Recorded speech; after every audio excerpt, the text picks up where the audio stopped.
ఉద్యోగులకు పెన్షన్స్కి స్వాగతం సుస్వాగతం.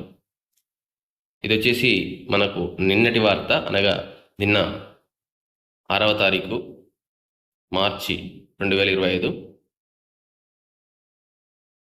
రేపు 3 గంటలకు డిప్యూటీ సీఎంతో సచివాలయంలో ఉద్యోగుల ఉపాధ్యాయుల సమస్యలపై టీజీజేఏసీ సమావేశం కలదంటూ సమాచారం అయితే రావడం జరిగింది. దానిలో భాగంగా ముఖ్యమైన డిమాండ్స్ చూసినట్లయితే వెంటనే పీఆర్సీ కమిటీ రిపోర్ట్ విడుదల చేసి పీఆర్సీకి బడ్జెట్ కేటాయింపులు చేసి అమలు చేయాలని ఇది ప్రధాన డిమాండ్. అలాగే గతంలో క్యాబినెట్ ఆమోదం తెలిపినటువంటి ఒక డిఏతో పాటుగా ఇంకొక 2 డిఏలు కూడా వెంటనే ఫస్ట్ విడుదల చేయాలి.